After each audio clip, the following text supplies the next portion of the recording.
Welcome students. आज हम लोग पढ़ने वाले हैं एक बहुत ही सुंदर कविता जिसका नाम है कदम का पेड़। कदम का पेड़ कविता की कवयित्री का नाम है सुभद्रा कुमारी चौहान। सुभद्रा कुमारी चौहान एक सुप्रसिद्ध बाल कवयित्री हैं। उनका जन्म 16 अगस्त 1904 ईस्वी को निहालपुर गांव, इलाहाबाद, उत्तर प्रदेश में हुआ था। उनके 2 कविता संग्रह तथा 3 कथा संग्रह प्रकाशित हुए हैं। महात्मा गांधी के असहयोग आंदोलन में भाग लेने वाली वह प्रथम महिला थी। गद्य और पद्य साहित्य पर उनका समान अधिकार था। सुभद्रा कुमारी चौहान ने कुल 46 कहानियां लिखी। भारतीय डाक तार विभाग ने 6 अगस्त 1976 को उनके सम्मान में 25 पैसे का एक डाक टिकट भी जारी किया है। इस कविता में कवित्री ने माता का पुत्र के प्रति वात्सल्य प्रेम को दर्शाया है। साथ ही कवित्री ने एक बालक के मन की इच्छाओं और कौतूहल को बड़े ही सुंदर ढंग से प्रस्तुत किया है। कवित्री ने बालक के मन में बसी कृष्ण के छवि को बहुत ही सरल शब्दों में अभिव्यक्त किया है। तो आइए हम लोग इस सुंदर कविता जिसका नाम है कदम का पेड़ आनंद लेते हैं। यह कविता मेरी मनपसंद कविताओं में से एक है और यह कविता आपको भी बहुत पसंद आएगी। तो शुरू करते हैं।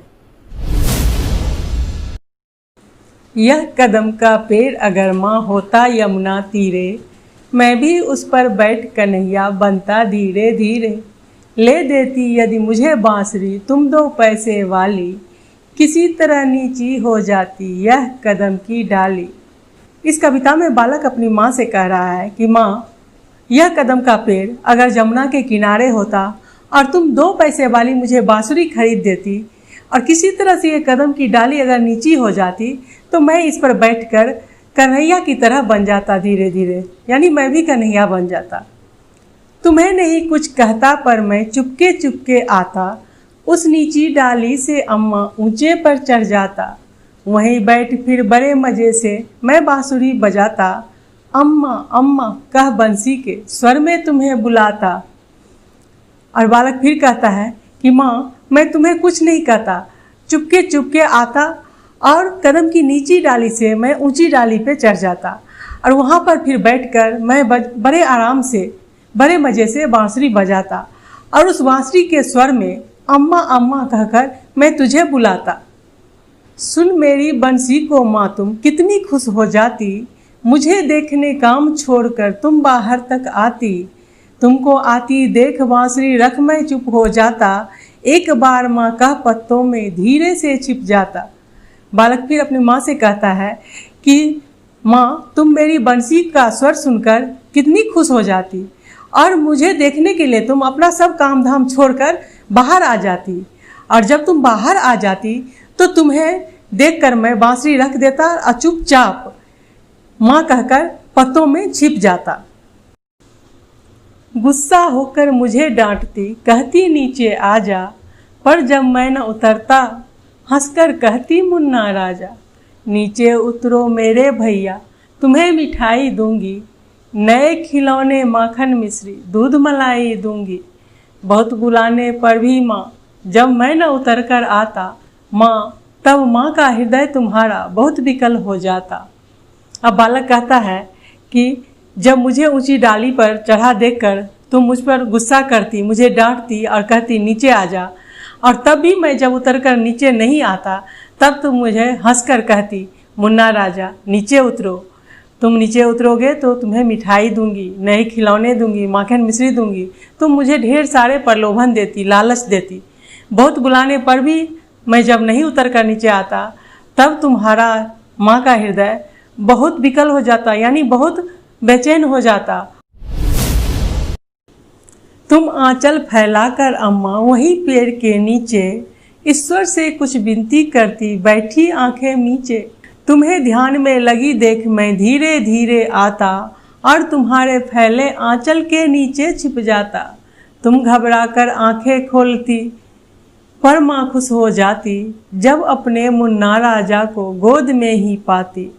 इसी तरह कुछ खेला करते हम तुम धीरे धीरे, यह कदम का पेड़ अगर माँ होता यमुना तीरे। यह कदम का पेड़ अगर माँ होता यमुना तीरे। और फिर बालक अपनी माँ से कहता है कि मैं जब उतरकर नीचे नहीं आता तो माँ तुम्हारा हृदय बहुत विकल हो जाता, तुम बहुत चिंतित हो जाती मेरे लिए, और फिर तुम आँख मूंद कर पेड़ के नीचे बैठकर ईश्वर से मन ही मन मेरी सुरक्षा के लिए प्रार्थना करती। और जब मैं तुम्हें ध्यान में लगा देखता, तुम्हें आँख बंद किए हुए देखता, तो मैं धीरे धीरे बिना आवाज़ किए नीचे उतरता और तुम्हारे फैले आंचल में आके चुपचाप छिप जाता। आज जब तुम घबरा कर अपनी आंखें खोलती तो मुझे अपनी गोद में पाकर तुम बहुत खुश हो जाती। और इसी तरह से हम और तुम माँ बेटा मिलकर कुछ ऐसा खेल करते, जैसे कि आप जानते हैं छोटा बच्चा अपनी माँ के साथ बहुत तरह के खेल खेलता है, आँख मिचौली खेलता है, कभी छुप जाता है, कभी छुप कर बुलाता है माँ को। माँ भी इसी तरह से अपने बच्चे के साथ बहुत सारे खेल खेलती है, और माँ और बेटे का इस असीम प्रेम को इस कविता में दिखाया गया है। और बच्चा कहता है कि माँ कि इस तरह से हम तुम दोनों खेला करते, अगर यह कदम का पेड़ जो है यमुना के तीरे यानी यमुना के किनारे होता तो कितना अच्छा होता, हम और तुम मिलकर बहुत सारे खेल खेलते। तो बच्चों, इस कहानी से हमें ये सीख मिलती है कि माता और पुत्र का प्रेम और स्नेह बहुत ही असीम होता है, उसका कोई अंत नहीं होता है। माँ अपने पुत्र के लिए सदैव चिंतित रहती है और वो किसी भी हाल में अपने पुत्र का बुरा सोच तक नहीं सकती है, और वो अपने पुत्र को खुश रखने के लिए, उसकी सलामती के लिए कुछ भी करने को तैयार होती है। जैसा कि इस कविता में आपने पढ़ा और सुना कि किस तरह से माँ अपने पुत्र के लिए चिंतित होती है, और किस तरह से एक छोटा बालक अपनी विभिन्न तरह के क्रियाकलापों से अपने माँ को प्रसन्न करता है, कभी चिंतित भी कर देता है। तो आपको ये कविता कैसी लगी हमें कमेंट करके ज़रूर बताएं, और हमारे इस वीडियो को लाइक करें, हमारे चैनल को सब्सक्राइब करें और बेल आइकन को प्रेस करें। धन्यवाद।